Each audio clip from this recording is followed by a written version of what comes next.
The story in Aliens Fireteam Elite is about your team responding to a distress signal from the Katanga Refinery Station, which is orbiting the planet LV-895. Upon completing a level, you will go back to the UAS Endeavour ship and speak to some characters about your mission status. While the game has no cutscenes, the intel items and dialogue do give us a lot of important details about the story. Grab a seat and relax. This is going to be a long video about the lore within Aliens Fireteam Elite. We're going to start off with the collectible intel on the ship. UAS Endeavour Log 1, Tientsin Class Assault Ship. Yes, I've seen the commissioning plaque. The Tientsin class assault ships were designed to enforce the Colonial Protection Act. The first came off the lines in '93. In theory, we can patrol independently. A Marine battalion and dropship squadron can handle any problem on the ground. And we've got Parks fabricators. We can make whatever ammo, parts, and weapons we need. The old Conestoga and Bougainville transports had to restock at logistical flotillas. If the UPP gets restless, things change. Endeavour's a transport.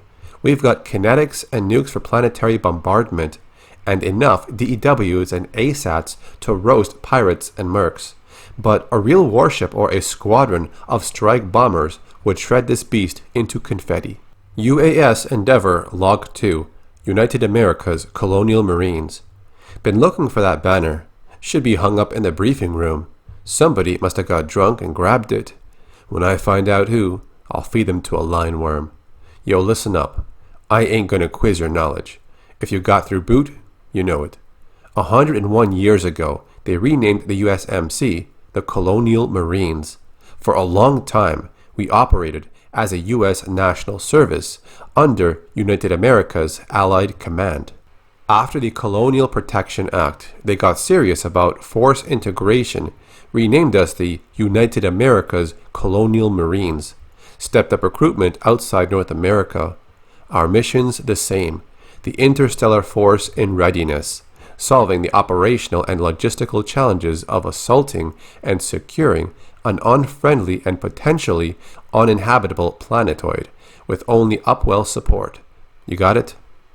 UAS Endeavour Log 3, Field Fabrication. Oh, thanks. I got distracted and left that out. I'll grab it later. Fulminium's a metamaterial engineered in a lab for some specific combination of durability, friction, thermal tolerance, whatever. It's copyright and trademark of Armat Battlefield Systems, used in their weapons along with a bunch of other materials, plastics, more conventional alloy powders. That all gets fed into Endeavour's fabricators. I load up a blueprint on the computer, press print, and in minutes, you have a new weapon. Never fired, just for you. Nice, huh? For 200 years, the Corps' been trying to get our logistics to this point. Anything you want, I can make on demand for materials in bulk storage. Weapons, ammunition, maintenance parts, chow hall trays, anime figurines, whatever. When you start the first mission, you board Katanga, a derelict orbital refinery. You'll be searching for Dr. Tim Honecker, a Weyland-Yutani scientist. As you make your way through the refinery, there are no signs of life. Everything is quiet. Too quiet. You are then quickly attacked by xenomorphs down a hall. You stand your ground, firing down the hallway at every xenomorph you can see. It was a short attack, and then everything is quiet again. You're fine for now, so you continue forward. On the deck nearby, you would find Honecker's PDT. It's a personal data transmitter, meant to locate anyone who has one implanted. He cut it out and left it on the floor. But why?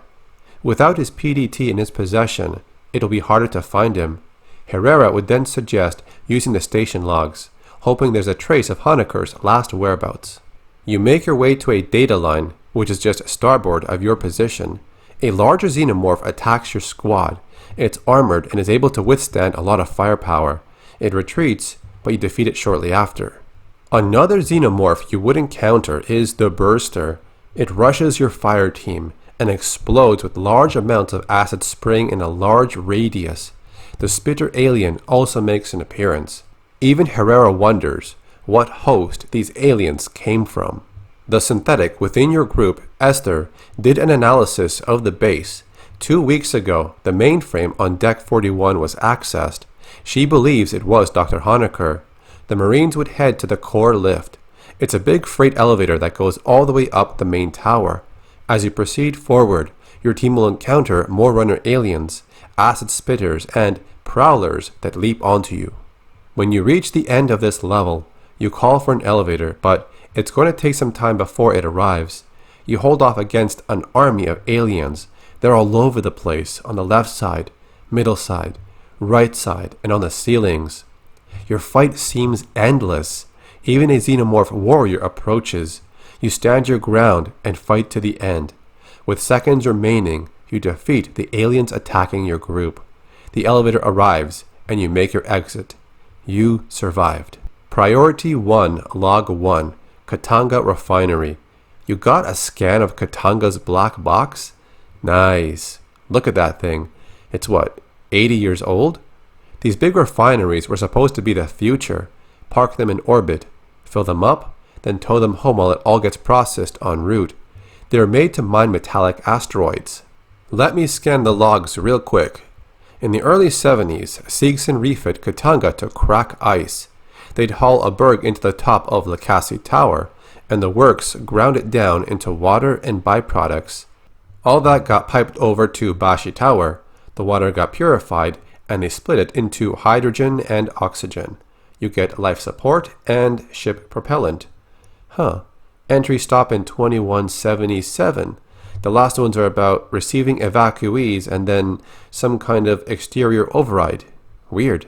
Priority 1, Log 2, Xenomorph XX121.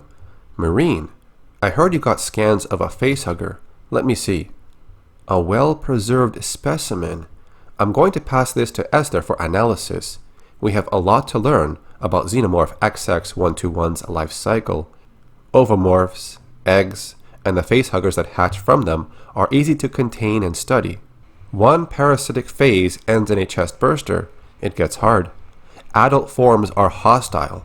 Acid blood melts autopsy equipment. Studies are complicated by the DNA reflex. The host parasitized by a xenomorph changes the morphology and behavior of the adult form. Runner and prowler morphs breed from quadruped, pack, and herd animals.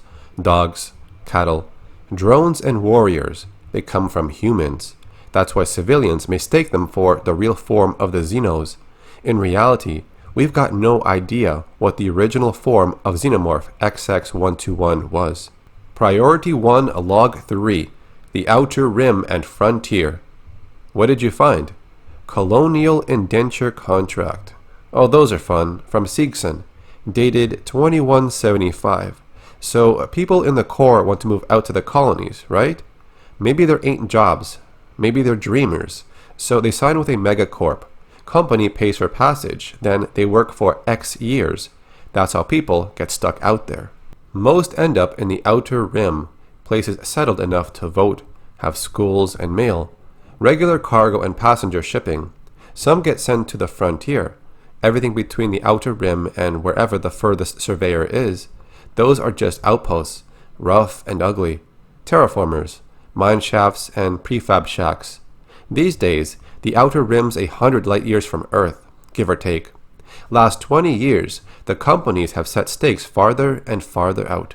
Corporal Ibrahim Savan would then brief you on his role in the story. He's part of the Colonial Marines Intelligence, Surveillance, and Recon Services. Most Marines call this group commissars. Katanga has over 80 years of history, but the interesting bit is from 25 years ago. Its owners, Seegson Company, reported the refinery was destroyed, yet here it floats in a system controlled by Seegson's rival, Weyland-Yutani. We compile information on threats to the United Americas and provide it to the Corps to act on. Our sources range from battlefield recon to cyber warfare. Some believe we have spies everywhere, but that's simply not true. If everyone worked for us, who would we spy on? Of course, he meant this as a joke. In the previous century, they were a moderately large interstellar corporation. They even had aspirations of competing with Weyland-Yutani. Seegson invested heavily in space facilities. In 2174, they purchased Katanga from its previous owner.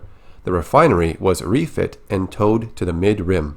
Katanga was originally constructed 82 years ago by Kinshasa Enterprise d'Etat Minier, the state mining enterprise of the DR Congo. In 2170, Kien Etat fell under sanction by the United Americas Assembly. They had sold resources to the revolutionary forces during the Hayadis revolts. To survive the financial losses, they auctioned off their space assets. That's when Seegson purchased Katanga. It's unclear how Katanga was supposedly destroyed. The ICC logged that Seegson scuttled it due to irreparable damage. There are no details on the cause or scope of that damage. You'd expect insurers to demand that. You would then continue your mission in search of Dr. Honecker. He's somewhere up in the mainframe decks. He was searching for a safe place to hide from all the Xenos aboard. Our mission has not changed. Find him, get him out alive. Herrera would try to contact Dr. Honecker. He responds but is cut off by static.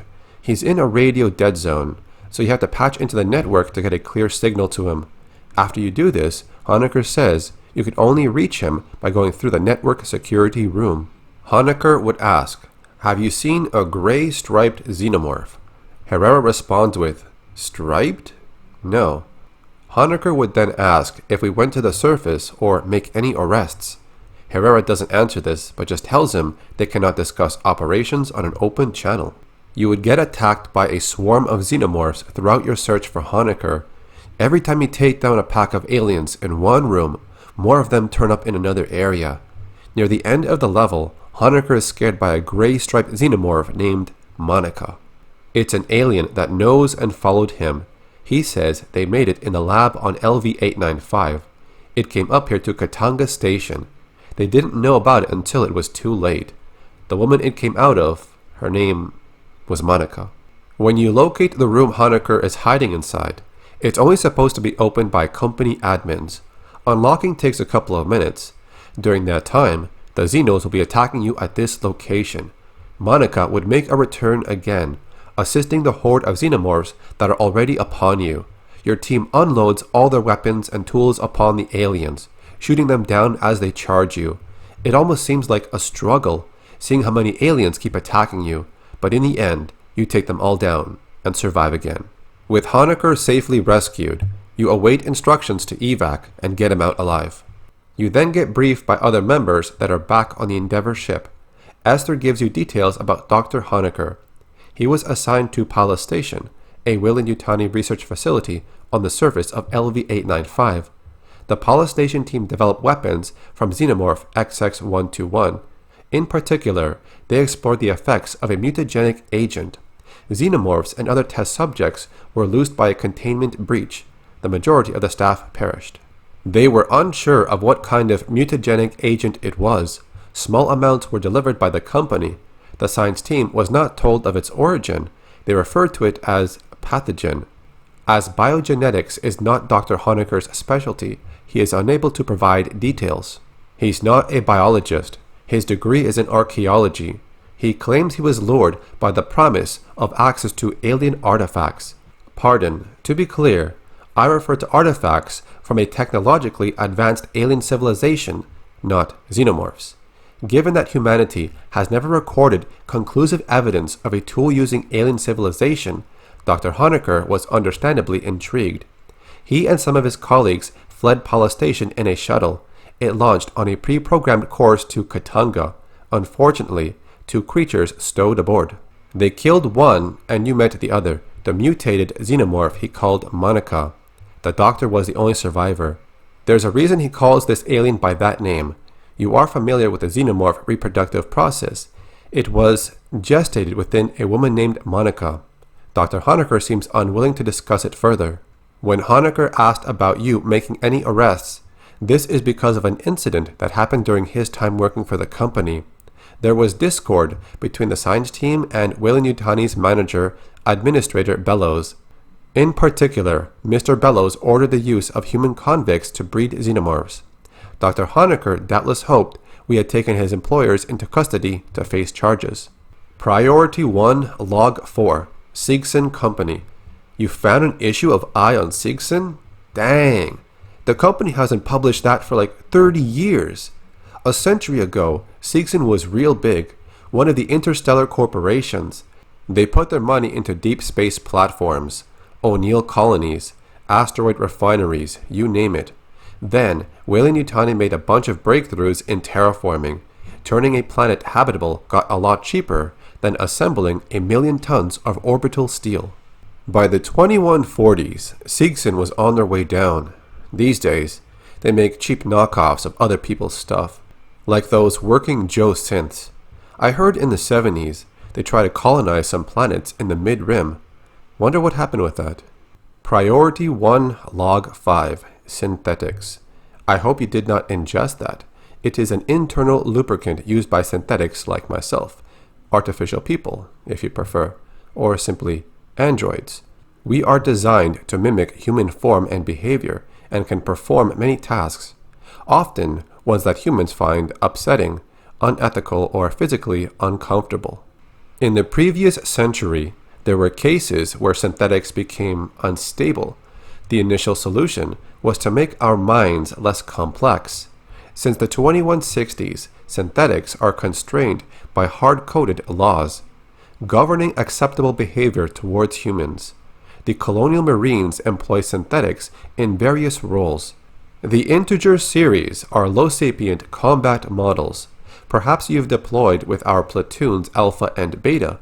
High-functioning bishops and Esthers operate support equipment, analyze scientific anomalies, and provide medical care. Priority 1 Log 6 Working Joes. That is a Seegson maintenance jack, a standard accessory included with each sale of Working Joe synthetics. The Working Joe was a class of low-sapient android popular last century.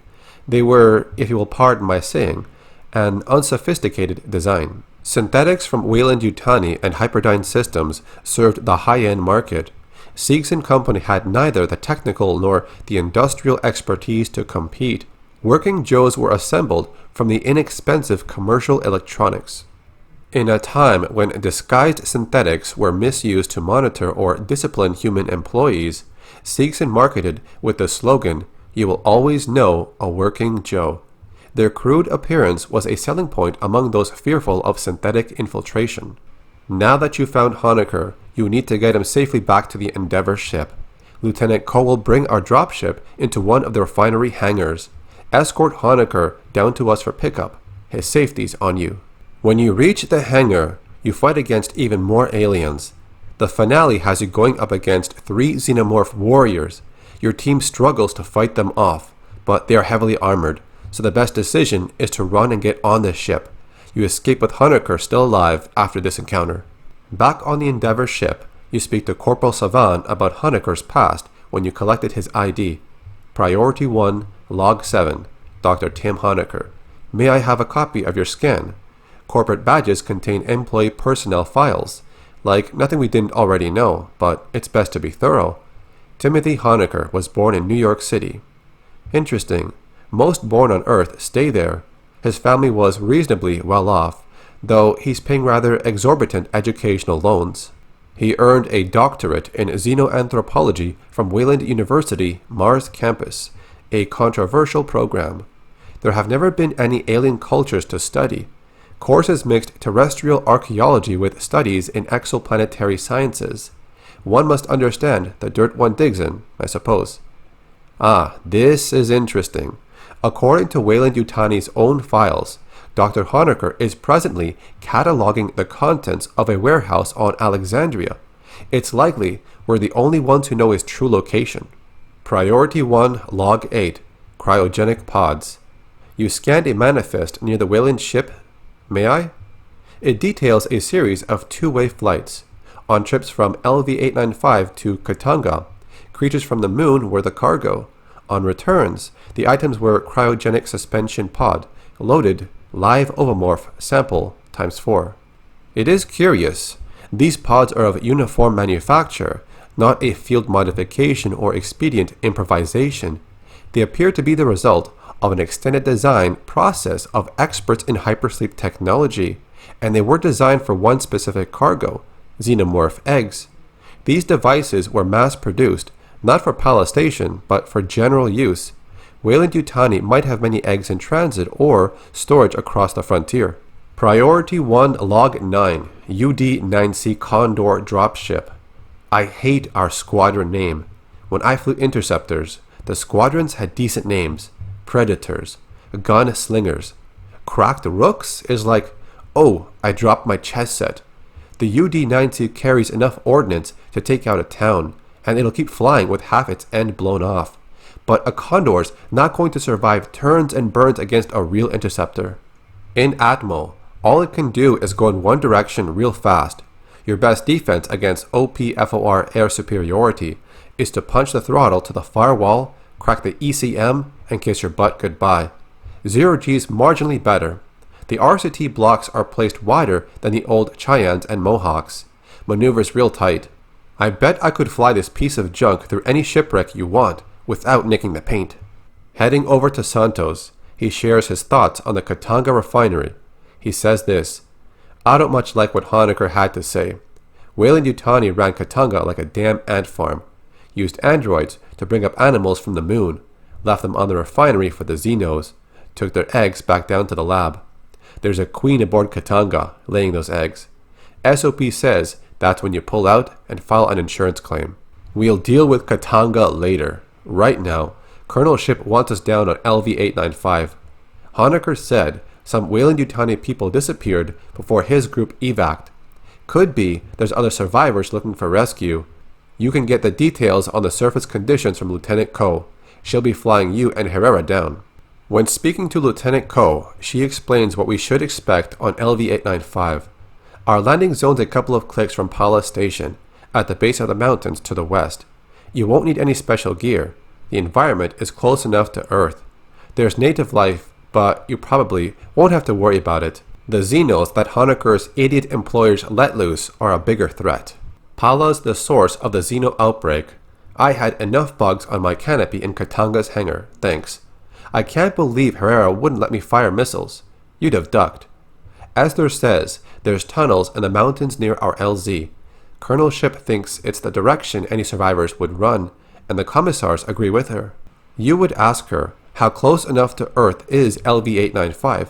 She tells us, well, around Pala Station, the air's about Earth normal, pressure 908 millibars, little heavier on CO2, no obvious toxins or allergens. Take the regulation antihistamines anyway. If you end up climbing a mountain, you'll have a problem.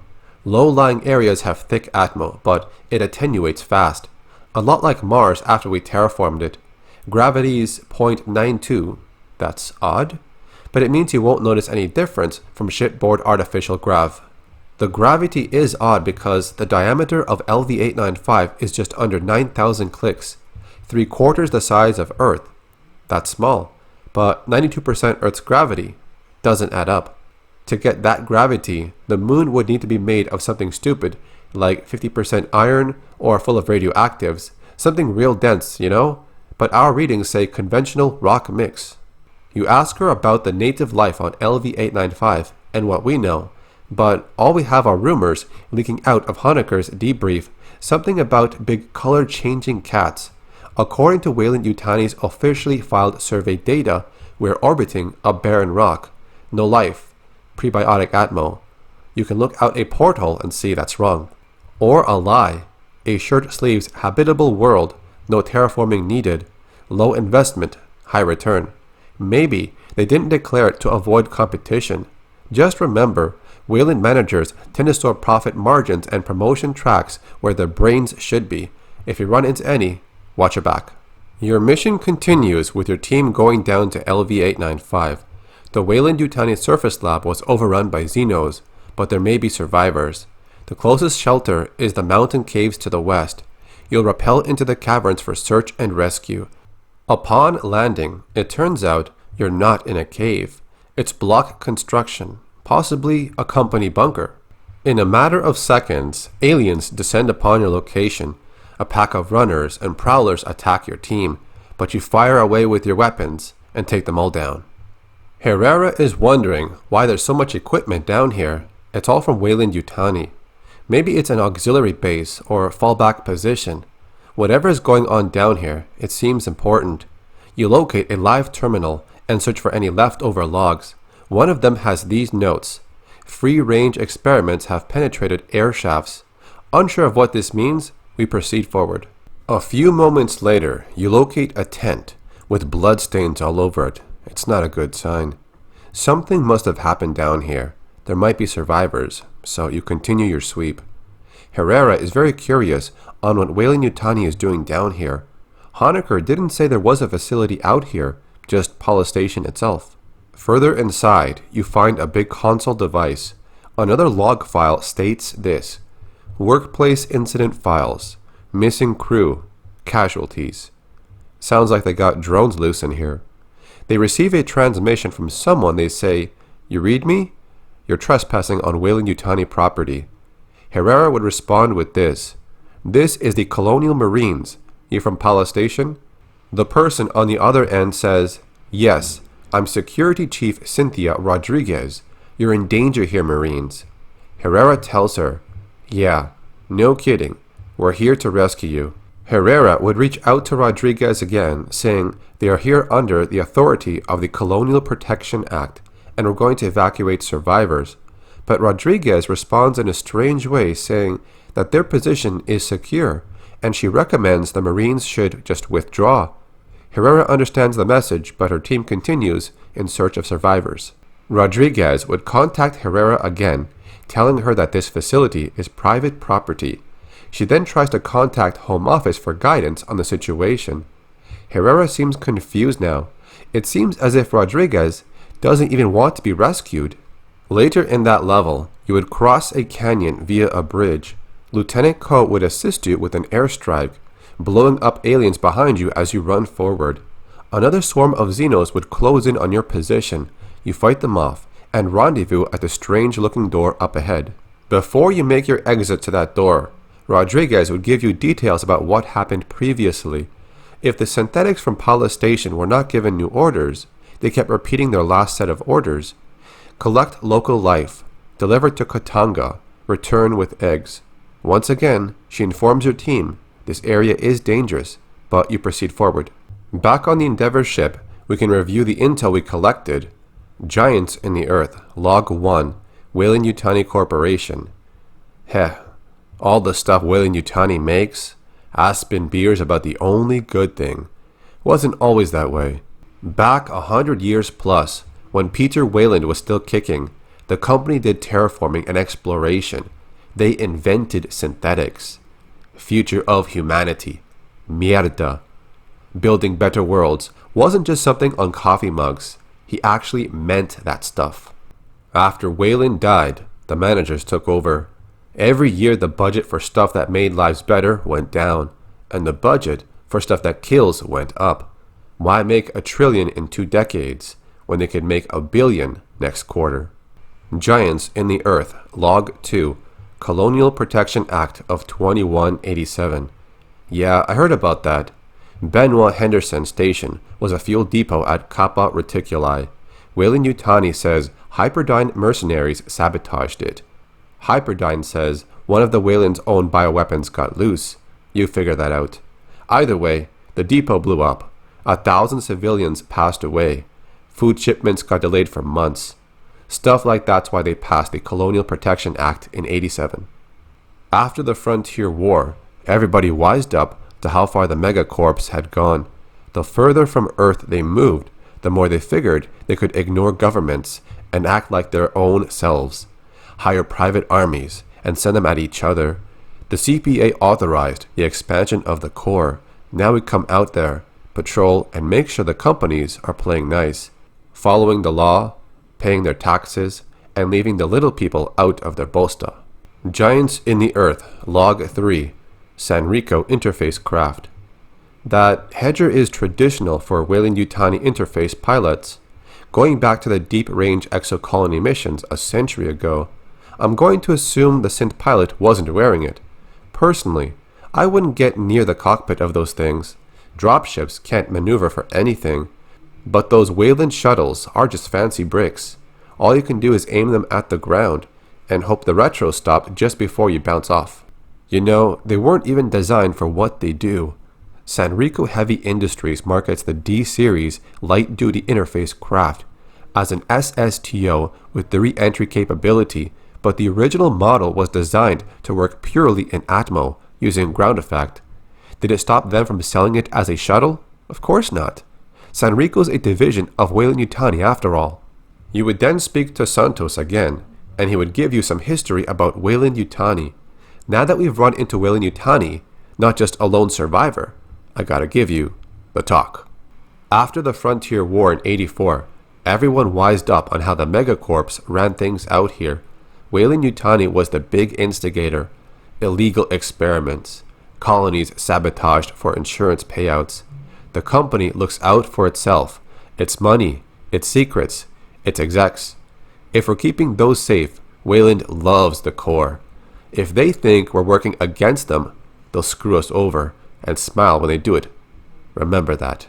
The Frontier War was when Weyland-Yutani tried to provoke a shooting war between the United Americas and the Proggies, the Union of Progressive Peoples, attacked each side, tried to frame the other. The company had collaborators in our own brass, staff officers on the take, Joint Chiefs boosting their stock portfolios. We had to clean house after the war. Last century, the Corps did work with Weyland-Yutani. Before the Frontier War, when I joined up, we was practically mercenaries, hired out by the UA Assembly. Some factory goes on strike, execs ask politicians to send in the Corps, bust up some heads. Lab experiment gets loose, send in the Corps to sweep up. Pull that bosta enough, you get a serious damn morale problem. The reason Weyland-Yutani is still in business is because they are too big to jail. Can't sanction them without pissing off all of Europe and Outer Sol. In the three-world empire, Weyland-Yutani is like a third of the economy. They run a bunch of government services, tu sabe?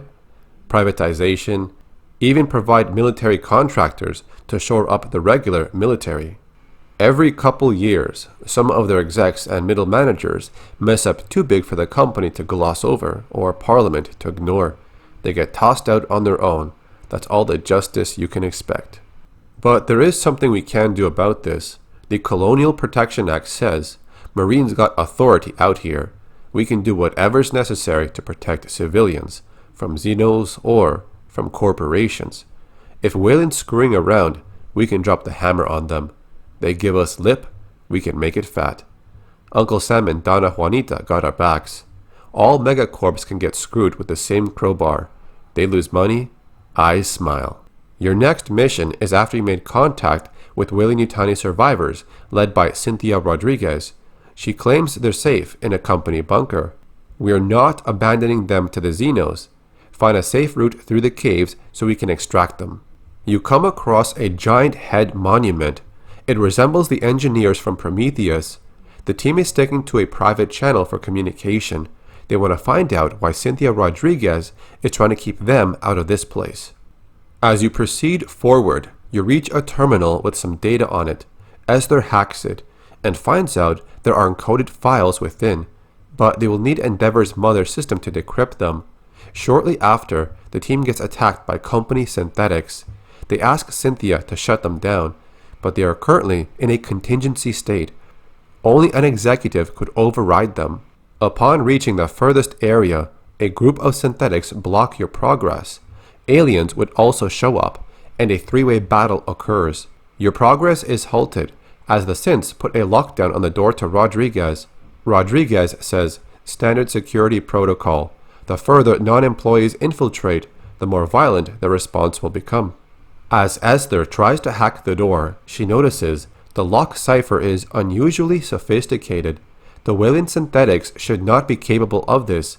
The computers here are protected by 16 million character ciphers, like the ones on the Katanga Working Joes, back when they pulled Honecker out.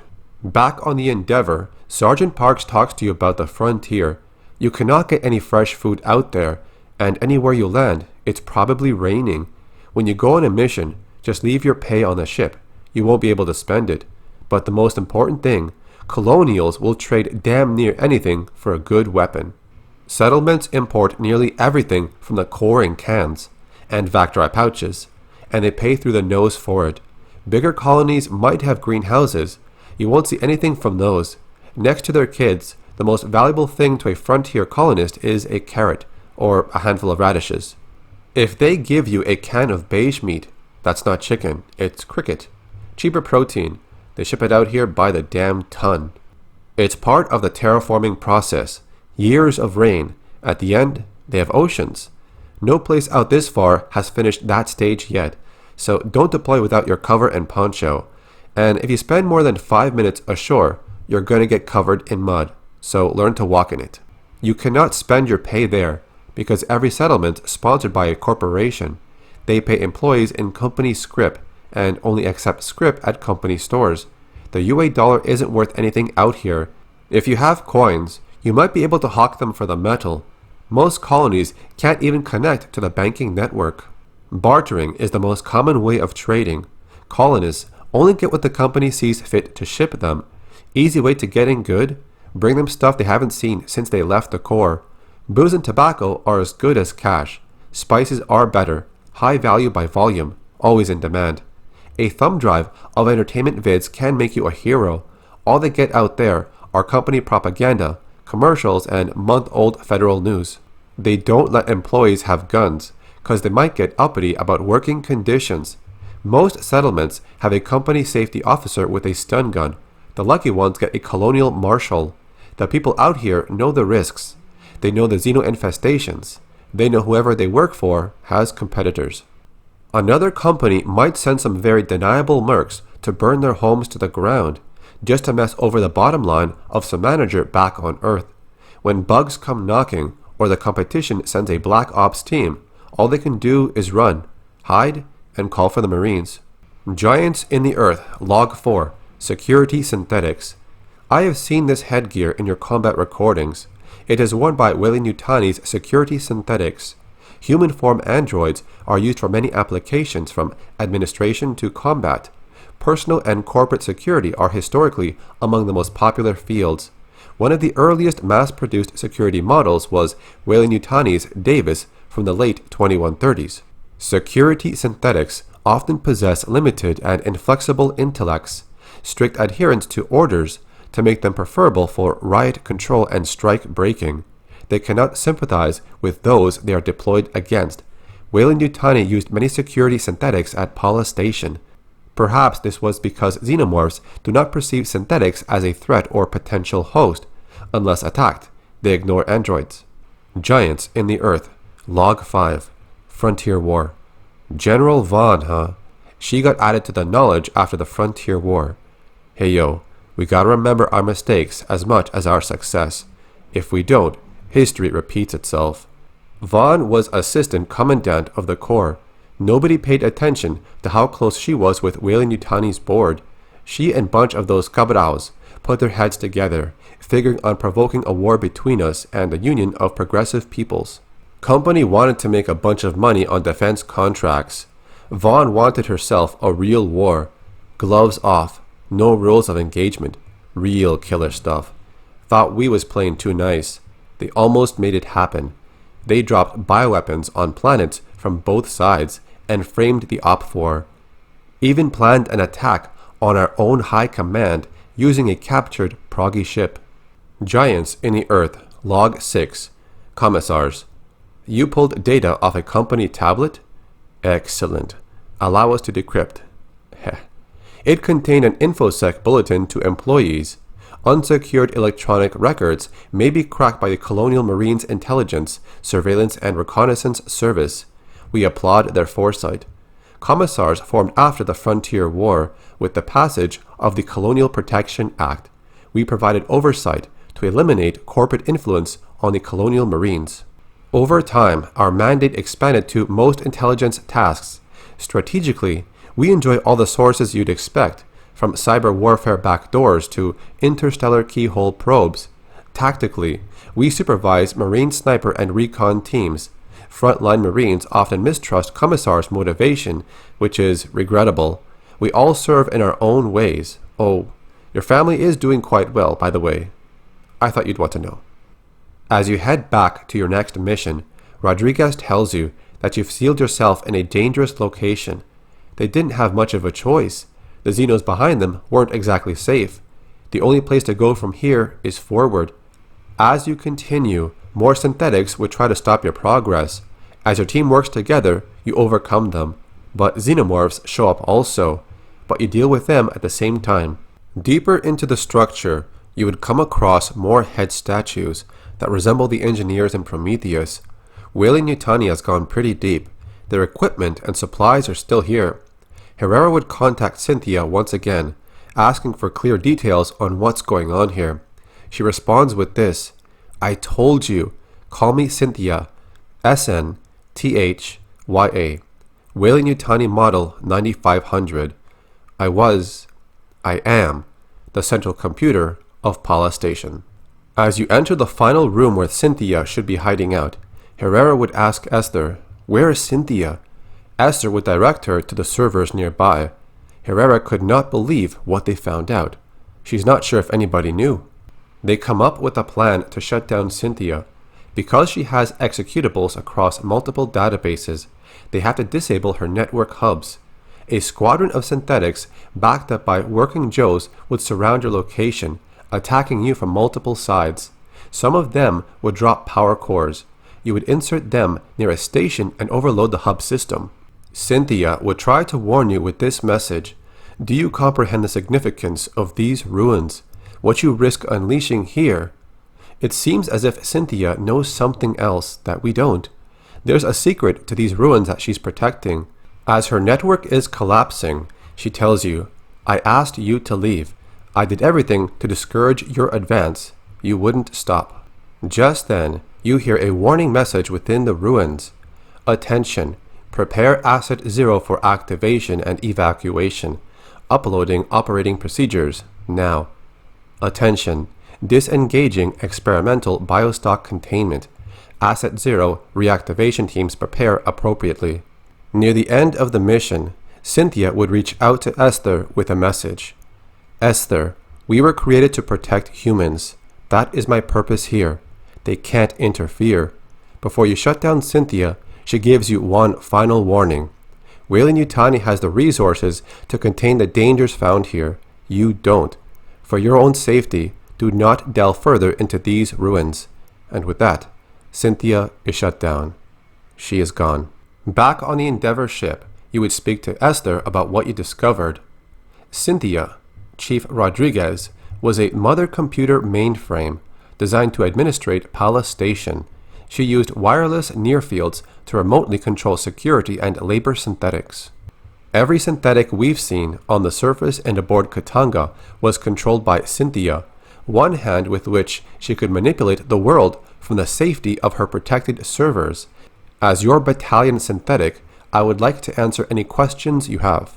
Why should you trust Esther?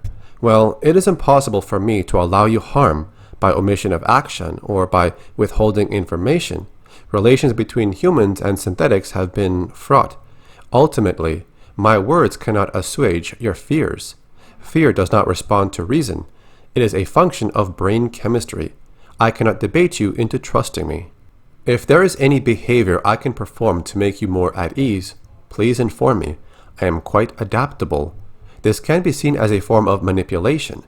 Is it the same as humans altering their behavior around those of higher social caste? Would you not mind your language and posture in colonelship's presence? I only desire to perform my duties with as little imposition on my colleagues as possible. She can't be herself because her programming allows her to project many potential personality traits. They are all, in a sense, myself. I contain legions, by design.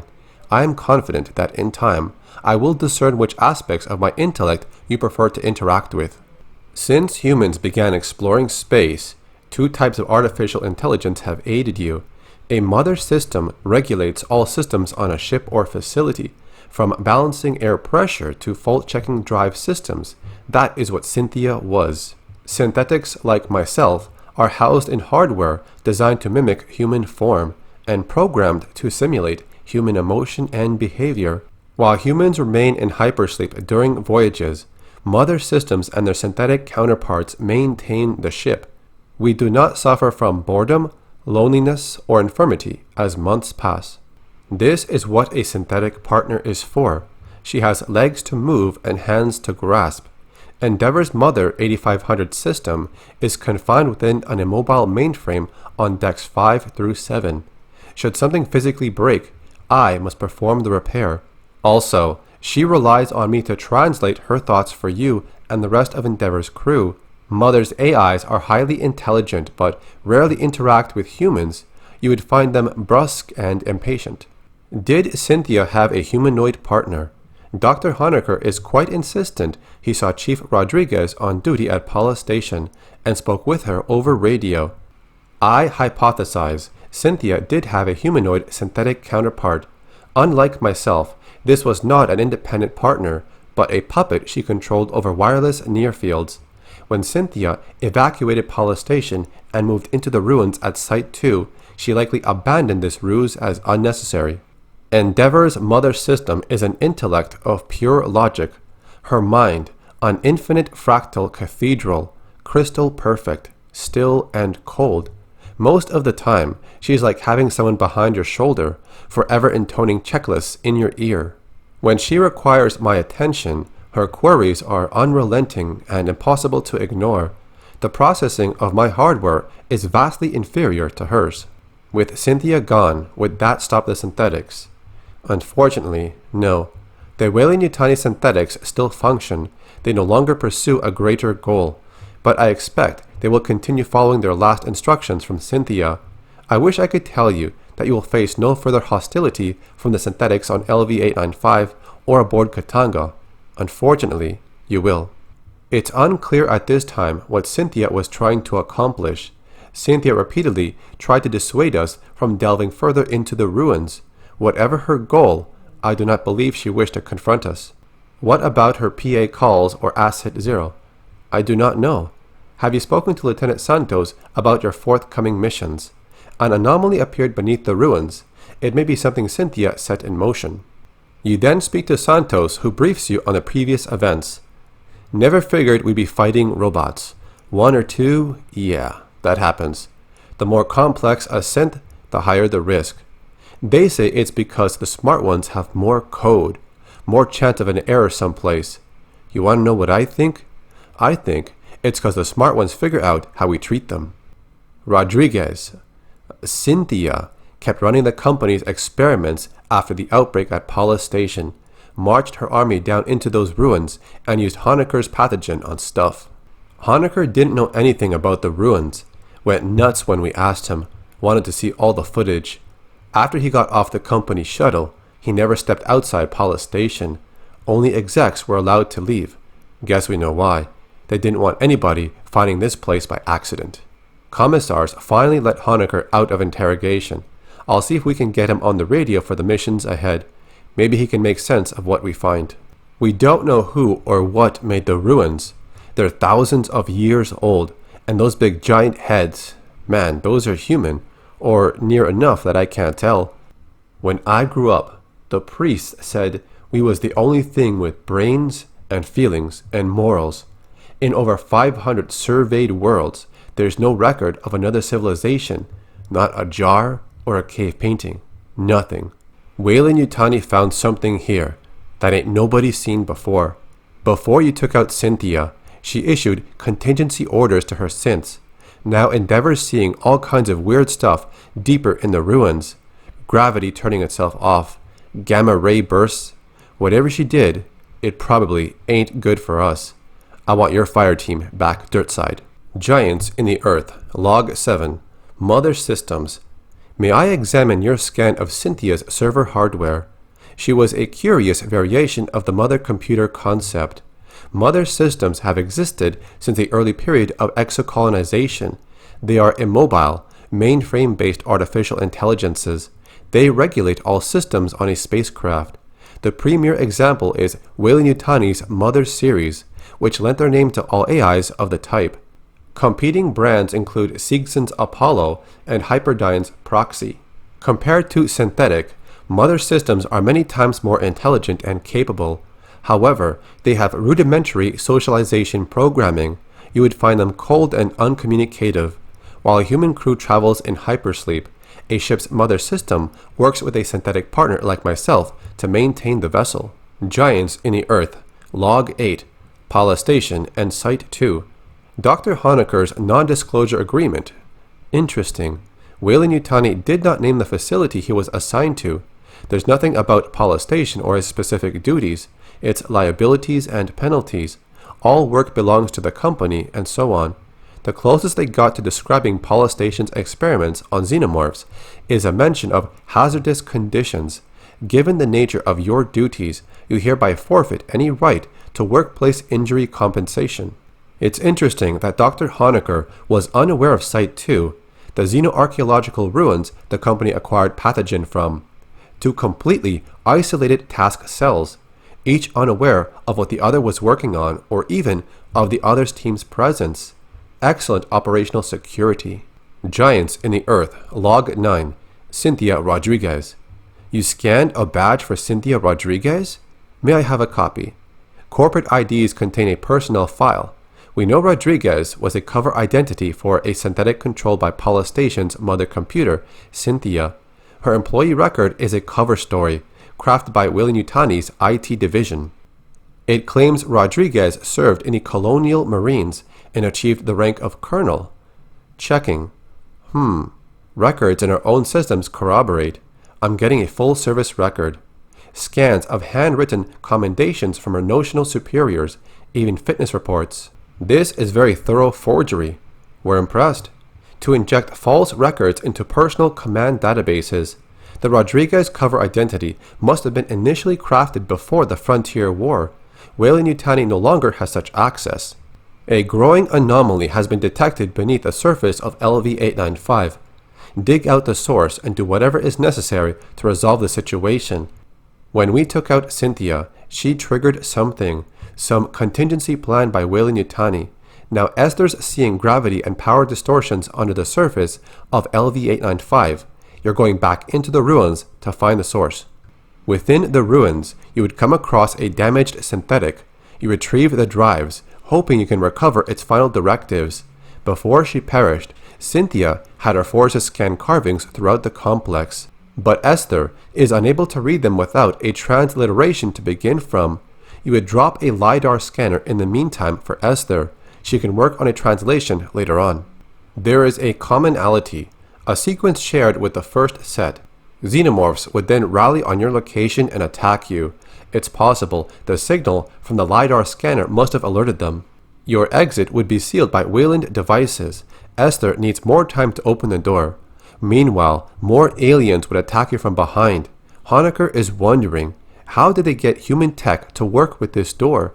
Esther realized that Weyland-Yutani studied this complex for years, long before Honecker arrived. She also assumes that it is possible Cynthia's interest in these carvings is related to the anomaly. In her final moments, she suggested there was an existential threat to humanity here, one that synthetics were perhaps better suited to deal with. Esther would inform you there is a magnetic anomaly nearby. You would investigate this first and then focus on the big anomaly you originally were sent for. This area would have another giant statue of an engineer's head. More carvings would be seen nearby. As you place another LiDAR scanner, Esther ends up logging a number of characters, but still requires a key to translate them. Around this room, you would come across jars. That's what the pathogen they found was stored in. The experiments they ran, the mutations, it all came from those. But there's so few and empty. Where are the rest? One final doorway leads you to an area that has a major aesthetic shift. Honecker thinks it could be a personal area or working site maybe. Herrera would ask Esther, what are the big intestinal tracts? There is insufficient data to speculate, but Honecker thinks it's alien. They can't make any assumptions. Somehow, Weyland-Yutani has interfaced with a non-human instrumentality. It could control the doors, so the fire team rigs a connection for Esther to work on. She would access the Weyland-Yutani translation matrix. There is a remarkable amount of data here, so you just wait. More xenomorphs would surround your location, but an unidentified xeno travels with them, a heavily armored type called the Xenomorph Crusher. It uses its large head crest to ram into targets. Your bullets seem to bounce off its hard body, but eventually you defeat it. Meanwhile, Esther thinks she may have found a transliteration key, so you continue to wait. The door can be opened from this console, but it requires a series of commands. She's attempting to determine the requirements. Your team would be attacked once again, but by 2 xenomorph crushers at the same time. Esther is almost done, so you hold on, and eventually you defeat all the aliens here. After you secure the room, Esther unlocks the door, and the gravity anomaly is getting stronger, so you continue to the next area to see what Cynthia left behind for you to deal with. Esther discovered that Cynthia's notes contain a term for the builders of this facility. Weyland-Yutani referred to them as the engineers. Esther is able to read the text. It is very familiar to Proto-Indo-European, a prehistoric human dialect. The Gift of Fire, Log 1, Pathogen. That's one of the jars pathogen comes in. You don't seem affected. I'll assume it was empty when you found it. In each one of those jars, there's 4 ampules of pathogen packed in some kind of preservative slime, or maybe it's for shock absorption. Just a drop of pathogen by injection or ingestion can cause mutations. There were signs it could be aerosolized and inhaled too. You'd see effects in seconds. The Paula Station team didn't know where the company got it. It's crazy advanced genetic engineering biological nanotechnology, beyond anything they'd ever seen, beyond theories even. Now we know it came from those 4,000-year-old ruins, which means whoever made those ruins probably made pathogen. The Gift of Fire, Log 2, Elizabeth Shaw and Charlie Holloway. You found that in the ruins? One of the Weyland-Yutani team must have brought it. Guess they had a sense of irony. Elizabeth Shaw and Charlie Holloway disappeared on the Prometheus mission over a century ago. They were archaeologists who thought human development was influenced or directed by aliens from space. Real crackpot stuff, right? I mean, you have to wonder why Peter Weyland bankrolled their expedition. Anyways, after Prometheus disappeared, their academic papers were taken out of publication. They're a cautionary tale in my field. The Gift of Fire, Log 3, 40th Marine Expeditionary Unit. Oh damn, somebody left a laptop dirt side? I'll get it picked up. That's got our full TO&E on it. The UPP would kill for that. The 40th MEU was one of the units organized after the Colonial Protection Act, under 10 years old, so they don't got much intel on us. They'd know about Endeavour, of course. Assault ships are too big to hide. But they wouldn't know she's carrying 2nd Battalion, 33rd Regiment, 11th Division, 729 Colonial Marines, 18 low-SAPE combat androids, and 1 support synthetic. And they wouldn't know our dropship squadron's the Cracked Rooks, VMM 2181. If you're talking to LT Co, she hates that squadron name. You continue your mission, searching for that anomaly. I don't know what we found under LV-895, who built that place or what it's for. The distortions and anomalies Cynthia started are still growing. Something's warming up. We need to know what. Get down there and find out. As you make your way through this unknown structure, we know there are xenomorphs, but we don't know what else Cynthia had there. And that alien equipment, who knows what it does? Herrera would ask Honecker, "What are we looking at in here, Doc?" He is lost for words to describe what this is. He has no idea. After dealing with Xenos, you pick up an unusual power signature nearby, similar to emissions within the anomaly. Esther asks you to check it out and set up a scanner. You would deploy a triaxial EMF meter and wait. Esther says the structure on the ceiling over the scanner. Before you can look into this, more xenomorphs close in on your location. After you deal with them, Esther says the structure on the ceiling is a biological energy capacitor, a living battery. Deeper into the facility, you would come across something different. Herrera does not know what it is. You can't see it, so you continue with your mission. Further within, Esther notices there is an instrumentality across the room.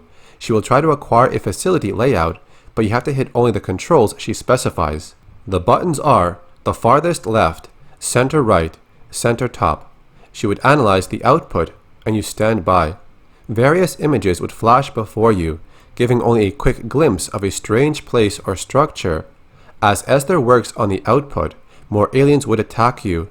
The final wave of aliens would be accompanied by a xenomorph crusher, but it stands no chance against your fire team, and you take them down. After the battle, Esther was only able to find a local map, so you head up the ramp. Your motion tracker would pick up movement. You try to get it on camera, but you just missed it.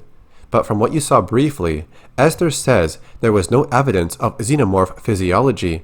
Honecker thinks it could be local life or rats. Paula Station did have rats. Esther would notify you with something strange. Endeavour just detected a burst of 511 keV gamma rays from within the gravitic anomaly.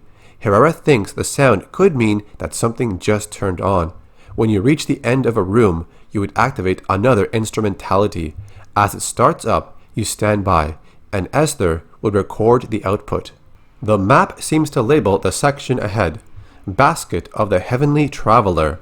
Honecker thinks they're missing some context and asks to see. After many more hallways and battles with aliens, you would reach an area that looks like a control center. Honecker would say, No, careful.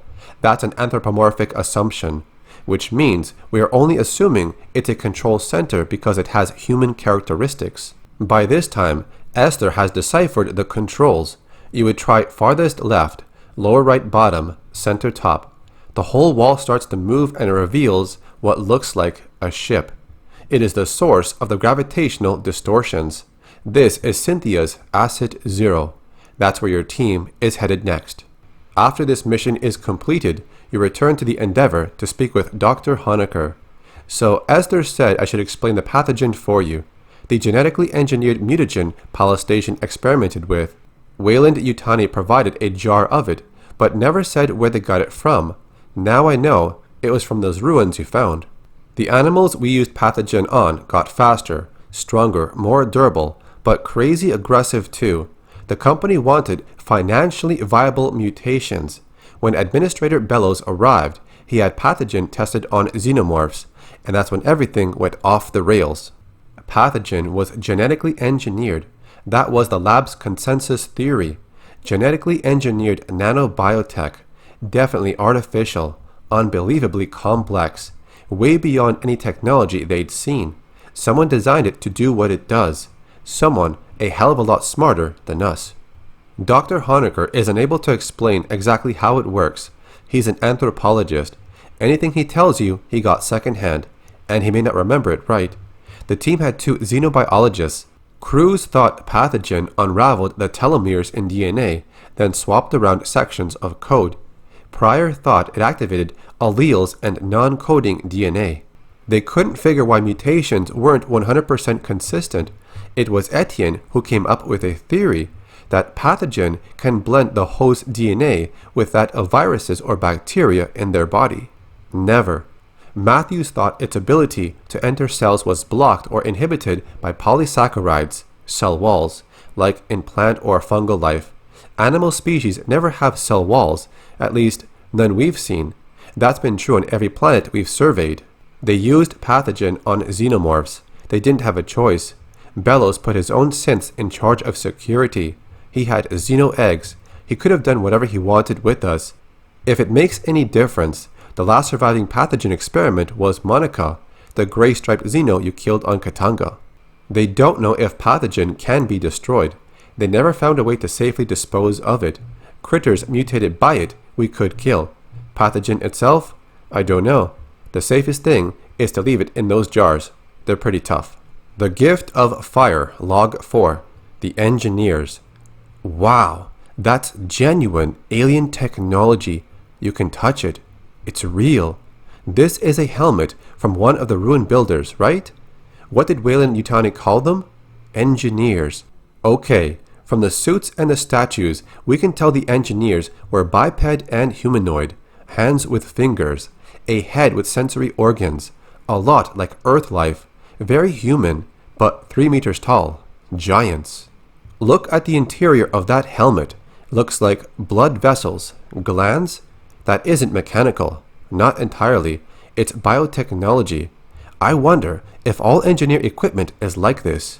The Gift of Fire, Log 5. Pathogen Mutants. Ugh.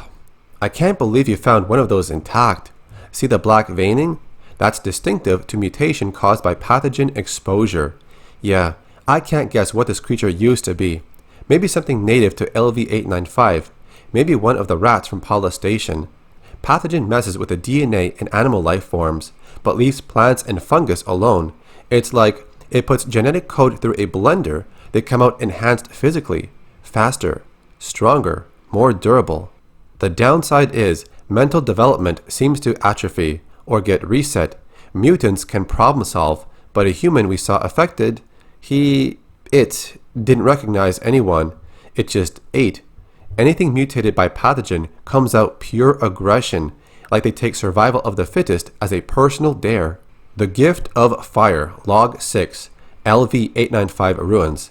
That must have been made by a member of the Weyland-Yutani team studying the ruins on LV-895. They're strange. The outermost you could mistake for something built by humans. Big slab stone construction. The only weird parts are the doors. The second section has the heads and statues. That's not stone. It looks like it, but samples show woven helical structures, rigid collagens, aragonite, biopolymers, bone, genetically engineered, stronger than steel. Finally, there's the section of carbonized metal, the deepest and most advanced bits. Encased behind the metal are biological systems, nerves and organs. I don't know what to make of it. It's like there's 2 or 3 different cultures, different technology levels, but there's a set of characters in all 3 sections.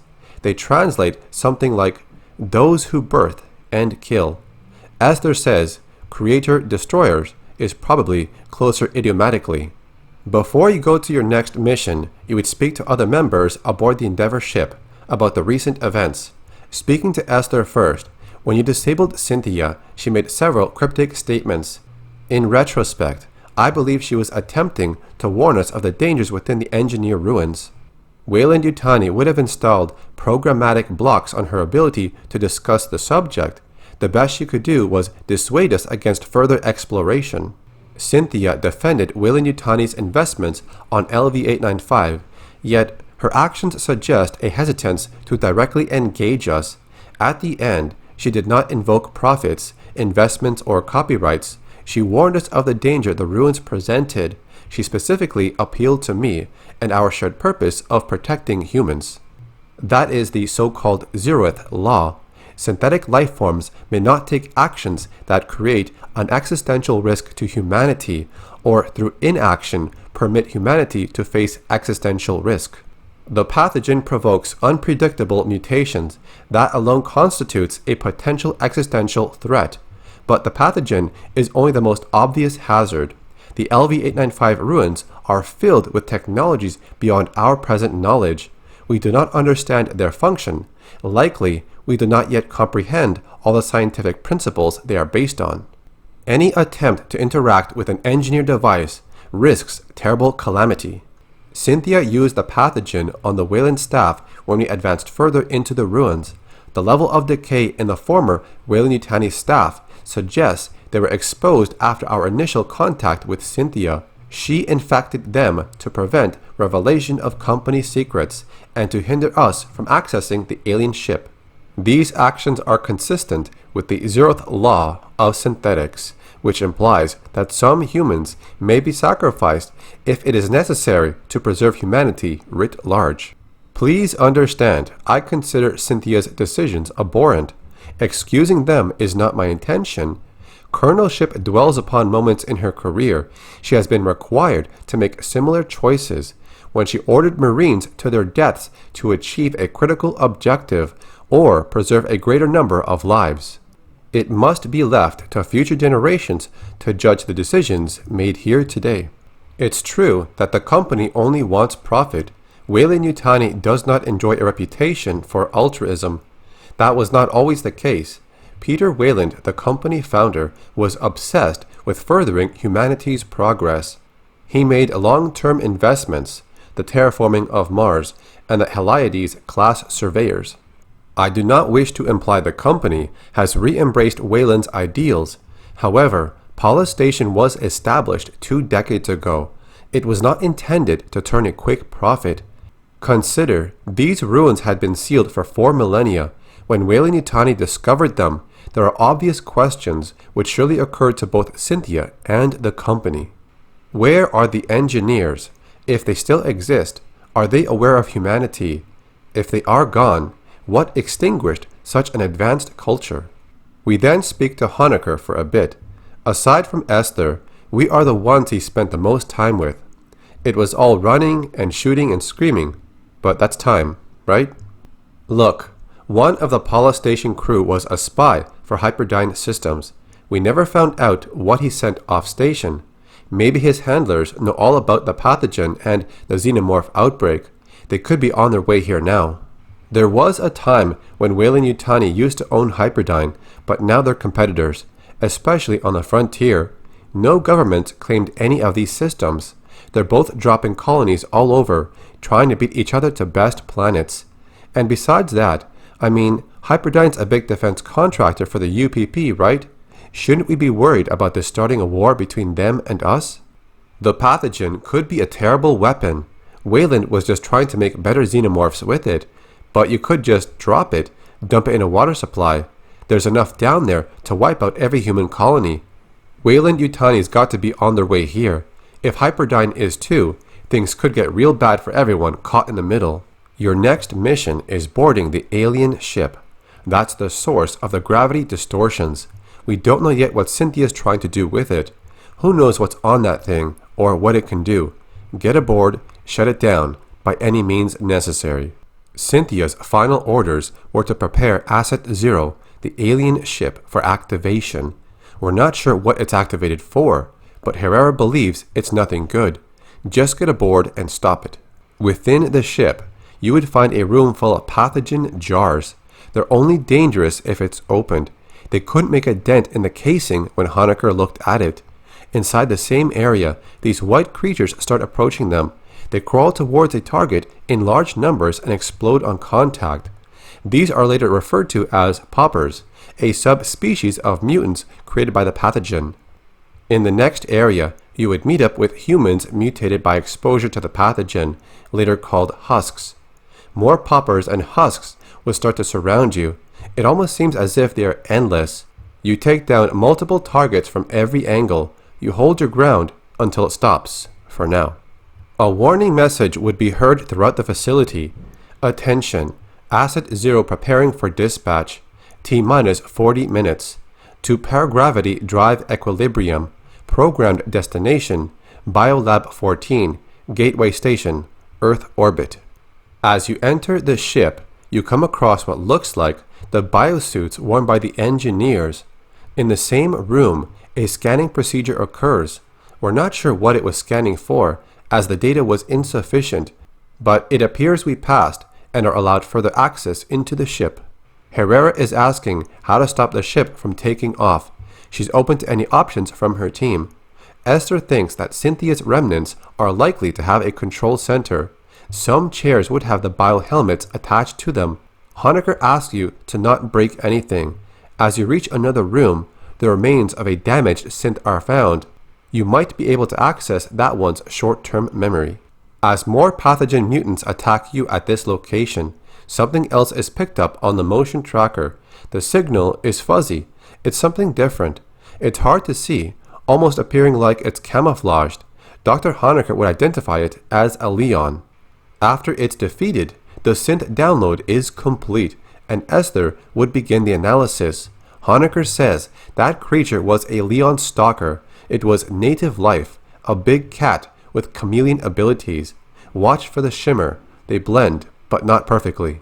Weyland moved all the pathogen here. Storage for transport to labs in the core. Herrera sees it as a giant ammo magazine. The synth memory you downloaded earlier would give you the location of some synths working on the upper levels. You would locate a hologram. As you approach to have a closer look, more pathogen mutants would attack you from around. After you fight them off, another announcement would be heard. Attention! Paragravity drive equilibrium in progress. Capacitors charging. Objective: mutagen sample return. Priority 1. All other priorities rescinded. A synth would be found in another room, hooked up to a device. It seems this was necessary to interface with the instrumentality. Esther says the exit to the control room has been sealed. Quantum encryption. The door encryption is complex. There are other synthetics nearby. If one has an intact memory core, I may be able to reconstruct the cipher. Later on, Esther ends up reconstructing Cynthia's cipher. You must access the upper door over where you entered. Another announcement would be heard. Attention, astrogational organs woken. Locking in final course. Awaiting final charge for transit to Gateway Station. Weyland-Yutani Biolab 14. Further within, you would come across a room that resembles what we saw in the movie Prometheus. Esther says the controls are locked, so we proceed forward. You have to get to whatever passes as engineering. We'll take out the power and stop it from lifting off. Honecker would request if we could manage to not blow the ship up. It's very important to science and history. As you reach the next room, the files from the synthetics had a name for it. Vitality Oven. To grow. Esther says, idiomatically, energy capacitors. When you activate another instrumentality device on the ceiling, you would see the same capacitors we encountered in the previous section. You would shoot them down to disable the enzymatic fuel cells. Esther would then see a 17% reduction in power flow. There must be more capacitors. A large group of pathogen mutants would attack you. Poppers, Leon Stalkers, and Husks, all charging towards you from all sides. Your team holds them off while you disable the other capacitors. Power buildup is then slowed by 50%. You're making progress. You just have to find more. Another instrument is located at the far end of the room. You run there quickly and activate it. With this sequence, Bone, Protective, Withdraw. This would reveal 2 additional capacitors in the ceiling. With those 2 destroyed, buildup rate is reduced to 16%. The final capacitor is in the center on the floor. As the last one is destroyed, an announcement is heard. Paragravity drive failure. Site 2 Xenotech teams report for diagnosis. Esther believes the alien ship will not fly again. Herrera says we'll keep a garrison aboard anyway. Things half alive. Be just our luck if it heals itself too, and the mission ends. When you return to the Endeavour ship, you speak to Santos about what just happened. He says this, I put you in for a commendation, but we ain't got one for grounding a 4,000-year-old alien ship. Cynthia loaded that thing with a shipment of pathogen and was sending it toward Earth. Could be Weyland-Yutani would have recovered it safe and handled it all responsible like. Yeah, I can't say that with a straight face. Yo, screw the company. We're setting a perimeter around the ship. Too early to tell if it'll hold. There's a lot of mutants and Xenos down there. Paula Station, the main part, where Honecker worked, is still infested, but no sign of a queen yet. Gracias a Dios. That ain't our problem yet. We got to deal with a Katanga hive. Listen up. There's a Xeno queen on Katanga laying eggs. Colonel Ship says we got to destroy the refinery. The problem is Endeavour. She ain't got the firepower. Katanga's a whole damn city in space. We could incinerate chunks, but we ain't got enough heavy ordnance for it all. So here's the deal. We're gonna overload the refinery's fusion plant. That's gotta be done from a control center at the heart of the hive. Your next mission is the only way to be sure. Objective, ensure Katanga's destruction. The Gift of Fire, Log 7, Leon 895, Pathogen Stalker. Oh damn, sorry, That's from one of the mutated Leon 895s, the things Herrera called stalkers. Leons were one of the species Paula Station tested pathogen on, Mark Pryor's pet project. They're native to LV-895, cats with chameleon skin and 6 legs. I guess that's hard to see in the mutants. 2 of the legs turn into stabby things, and their heads split into tentacles. Pathogen amps up the Leon's color-changing ability. The mutation allows them to show multiple colors, blend almost instantly. 2 pathogen Leons got loose on Paula Station. A lot of people died. Funny thing, I ended up killing them both. Seeing this, it still freaks me out. The Gift of Fire, Log 8, Engineer Ship. The synths used a flute to start up the alien ship. A flute? Alright, fine. Makes as much sense as a 4,000-year-old ship with nerves and organs. I can't even tell what direction it's supposed to fly in. Maybe it doesn't matter. The public address was talking about paragravity drive. We have artificial gravity, right? Scale up that tech, perfect it. You can use it to counter gravity, float over a planet like you're in 0G, or project a gravity well in front of your ship and just fall into it. If the engineers who made those ruins have that kind of technology, I don't know how we'd fight them. Say one of those shows up over Earth loaded with pathogen. How do we fight something that could throw a singularity at us? The Gift of Fire, Log 9, Gateway Station. Oh damn! You scanned a GEOS datapad? I haven't seen one of those since I signed up.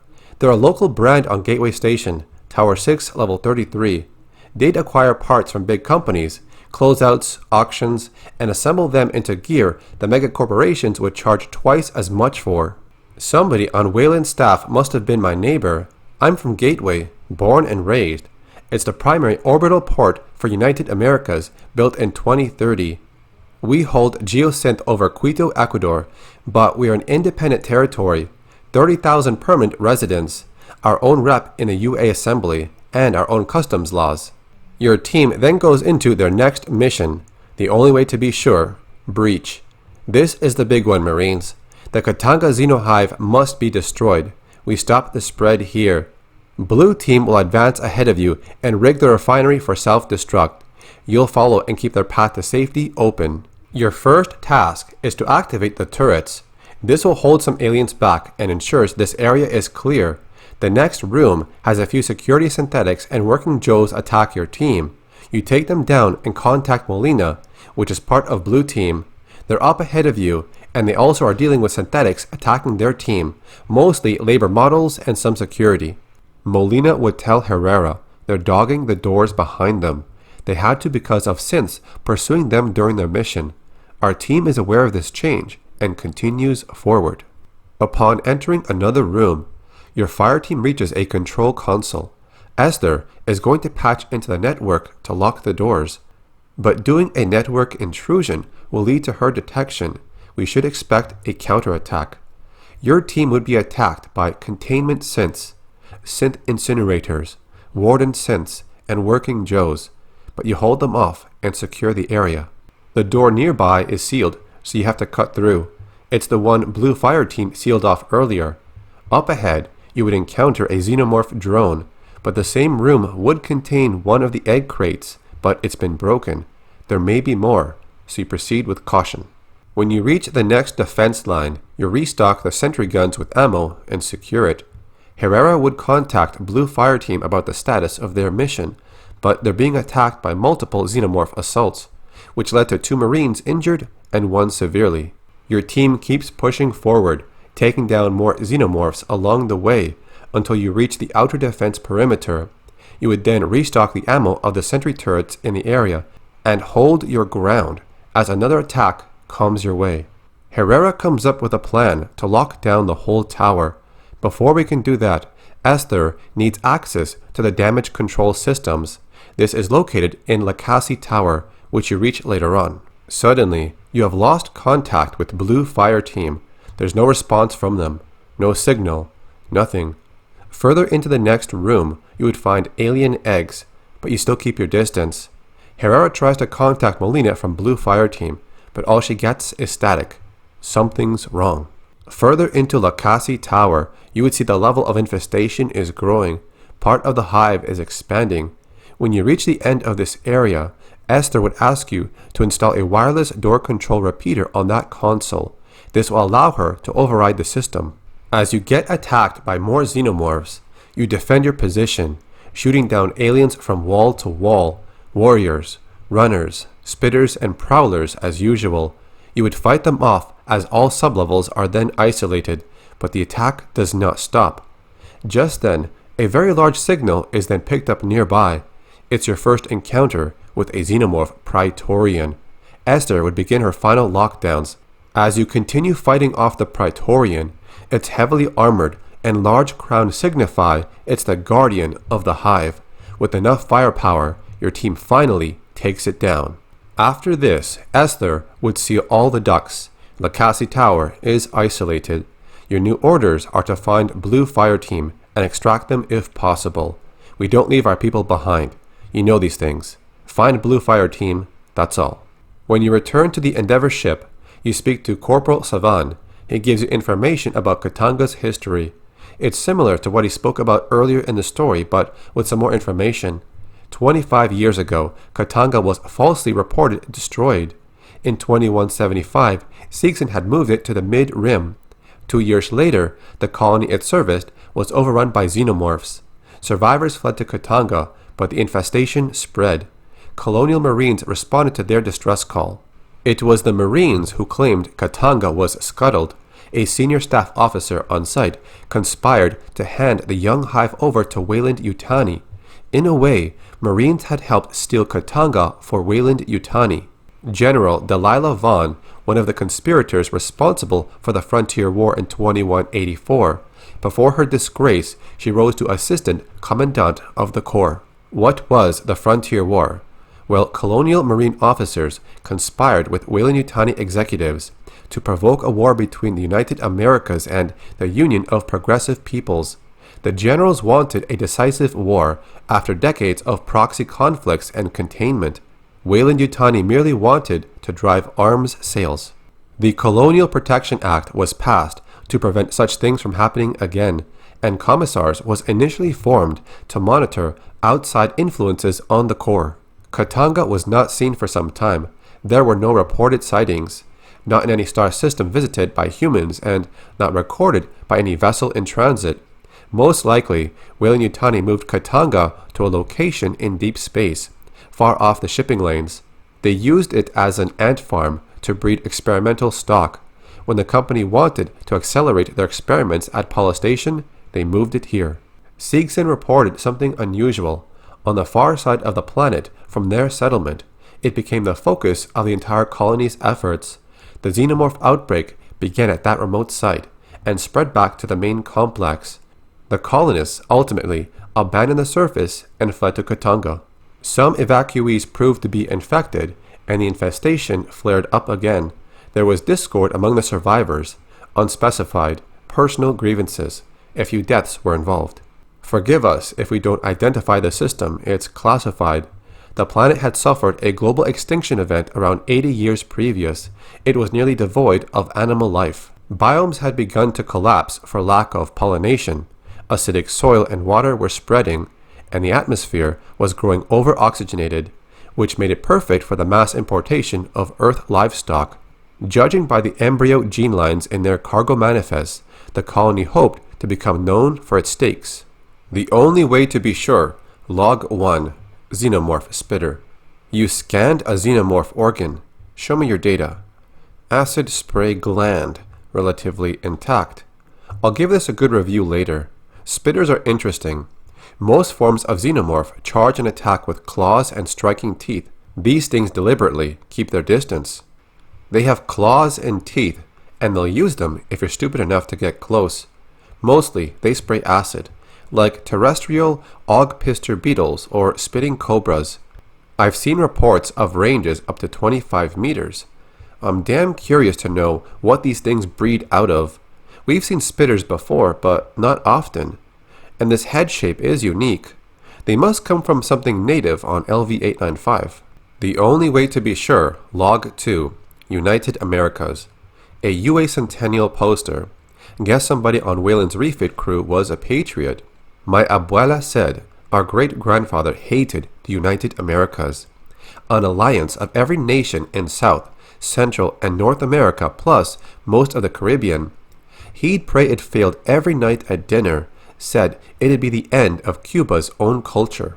I wonder if we'll even celebrate the centennial.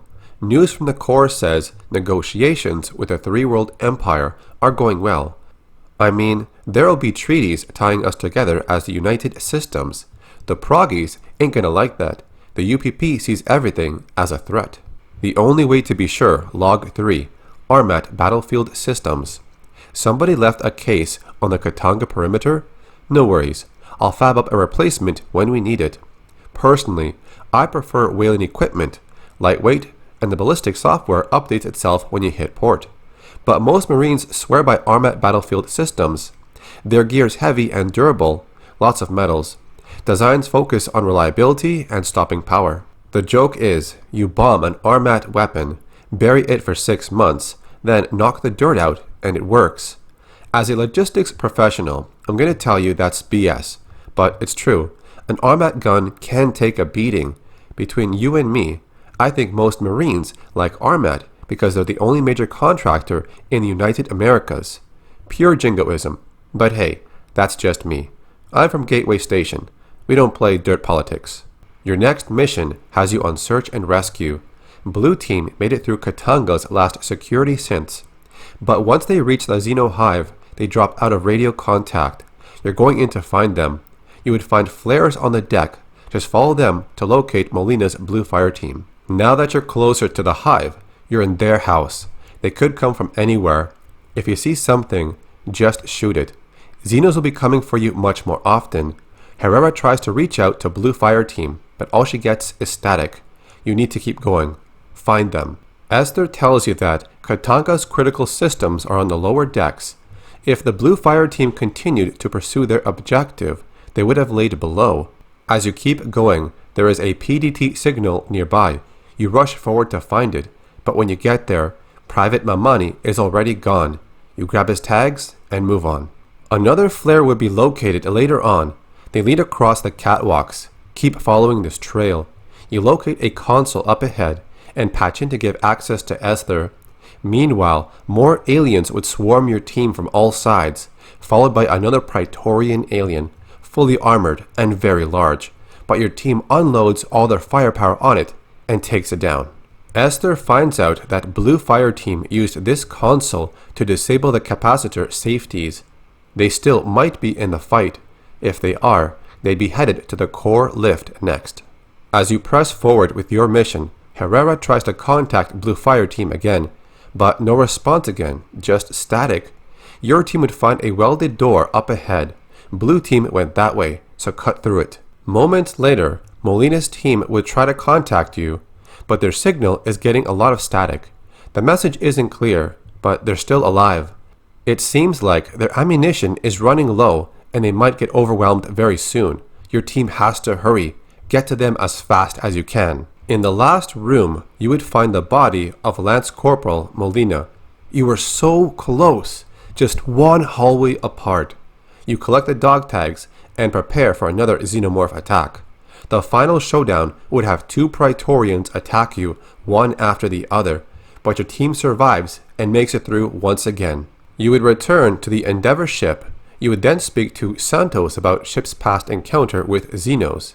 He says this: "I'm hearing scuttlebutt around the squad bay. Talk that maybe Colonel Ship took this too far. We could have quarantined Katanga, right? Called in more ships? Listen, the Colonel knows about everything people know about Xenos, how they react, how their guts work. She knew that before she joined the Corps. When she was a teenager, she survived a Xeno outbreak. Little outlier colony, you wouldn't have heard of it. One thing she'll always hold to: gotta kill them fast. The longer you wait, the more chance they got to spread." We don't know all the details about how she survived the Xeno outbreak, and you know what? It ain't my place to ask. But I do know she's got a twin sister, Viola. Ship went into a goddamn hive to rescue her. That's how she learned some of the stuff she knows about Xenos, watching close range, from the inside. Maybe Xenos can't get off a space station, but by the time a battle group got here, Weyland-Yutani would have had their people in system, executives and dog catcher teams, mercenaries and lawyers. They'd find something to cite that the Colonel don't got authority to override, Colonial Protection Act or not. Then they'd swagger aboard Katanga or land on LV-895 and mess it up real good. Xenos find ways. They hide, go where humans can't. Tight spaces, vacuum, deep cold, wait for their chance. Come when you ain't looking and don't expect them. Now we can review the intel located in this mission. The only way to be sure: Log 4, Xenomorph Burster. Marine, I heard you found damaged armor aboard Katanga. Huh. That didn't just get sprayed with acid. It got soaked in a puddle, probably from the corpse of a burster. There's a rich history of poisonous critters on Earth. Dart frogs, rough-skinned newts, the blue-ringed octopus. If a predator takes a bite, they die. Xenobursters take "you don't dare kill it" to a new level. Subcutaneous, high-pressure acid bladders that burst on death. It's a perfect example of xenomorph survival strategy. Doesn't matter if an individual dies, so long as the hive continues.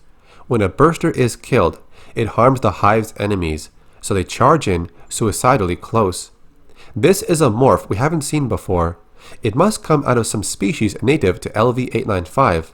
I can't wait to see what that is. The only way to be sure, Log 5, Union of Progressive Peoples. A corporate intelligence report. Recent border activity by the Union of Progressive Peoples. A subject of concern to commissars as well.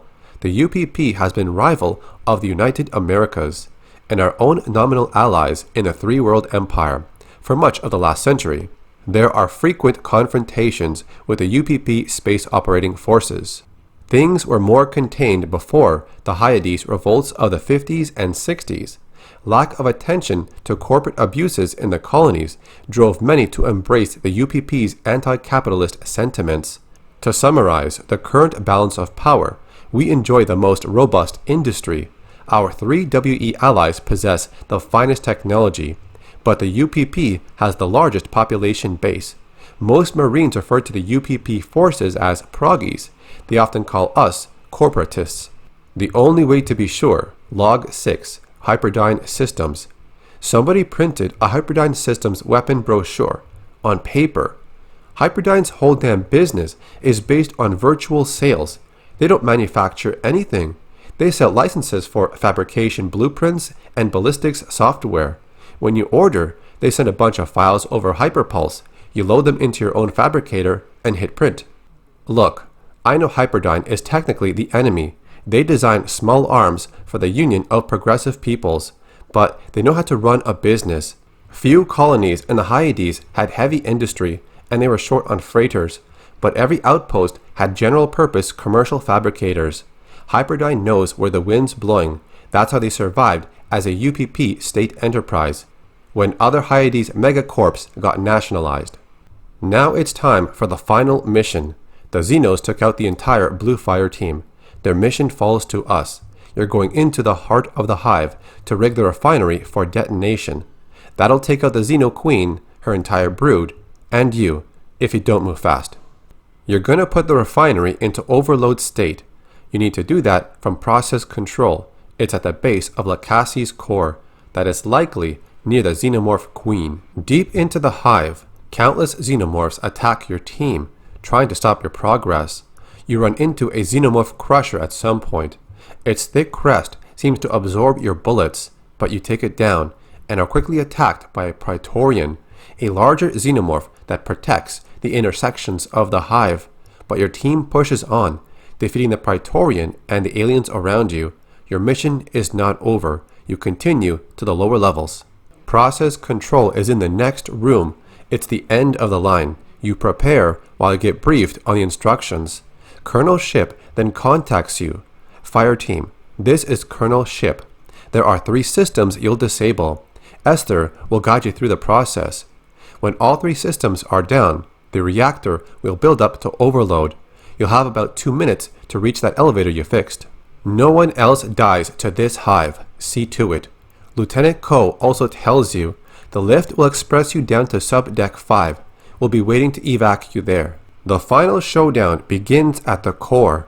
Your team is swarmed and attacked from all sides. It seems as if the aliens are endless in their numbers. Larger aliens like the drones, warriors, crushers, and Praetorians join the attack. Your team holds their ground, shooting at everything that they see. As you shut down the final system, you then make your escape out of the hive, only to run into the Xenomorph Queen. You turn right and run down a hallway. You cannot kill the Queen, as your main objective is to escape within 2 minutes. More aliens would show up, trying to stop your escape from the hive. Many eggs are seen during your escape, but you keep moving. The Queen would show up in certain areas, trying to catch you as you run through. She misses, and you keep running towards the exit. When you reach the final room, your exit is so close. Just then, the queen bursts through a wall on the left side, her final attempt at catching you, but you keep moving down the hall. At the very end, the exit elevator awaits you. You run inside and escape the explosion that destroys the hive. There's no cutscene to the ending. Colonel Ship just gives you the Expeditionary Service Ribbon for heroic service. Upon loss of contact with a Marine unit, you advanced into a xenomorph hive and confirmed the status of 3 MIAs. You then completed their mission, resulting in the destruction of said hive. Your boldness and dedication are in keeping with the finest traditions of the Colonial Marine Corps and United America's Armed Services. Given this day in May 2202, Colonel Olivia Ship, Commanding Officer, 33rd Marine Regiment, 11th Marine Division. Some things don't belong in official reports. Katanga's been a stain on the honor of the Corps for years. If you haven't heard the details yet, don't worry about it. I'll just say, I'm personally glad to see the place blown to hell. After this, you then speak to Santos. He says this, "Guess we can't call you Boot no more, eh? Hell of a deployment. We found stuff Weyland-Yutani spent a lot of time and money hiding. Ruins left by aliens that look like us. An orbital refinery used as a Xeno breeding farm. And a lab using tech from the ruins on Xenos from the refinery. We still got to secure LV-895 and the alien ruins. There's Xenos and mutants running loose down there. Normally, we'd carpet nuke the place. Ruins be damned. But Doc Honecker says that could make things worse. Spray the pathogen stuff all over the damn moon. Near term, we're gonna hold orbit. Keep the stuff locked down.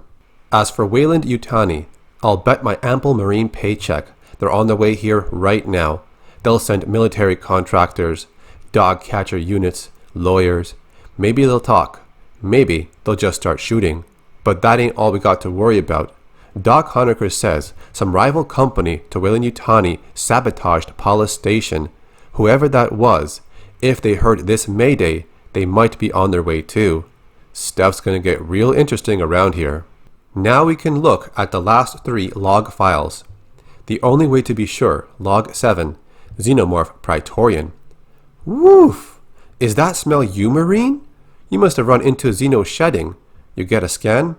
Look at that. Not from a chest burster. It's way too big. Has to be from a Praetorian. When a Xeno hive gets big, around 300 individuals, the queen secretes royal jelly. They feed it to the adult drones, and it triggers a second stage metamorphosis. I don't think we know what that process looks like. Maybe they spin a cocoon? I'd love to know. Anyway, what comes out is a Praetorian, nearly as large as a queen, mean as hell. They've got a headplate that's nearly impenetrable. They use it as a shield and for ramming attacks. Praetorians guard the queen and the deepest levels of the nest. They don't leave often. Good data, but you might want to hit the showers. The only way to be sure, log 8, Colonel Olivia Ship. You found old dog tags on Katanga? Damn. Rumor control. This don't go beyond you and me. Comprendo? The Corporal Olivia Ship who owned these dog tags. That's our colonel. Some 20 years back, her unit responded to a Xeno outbreak on a Seegson colony.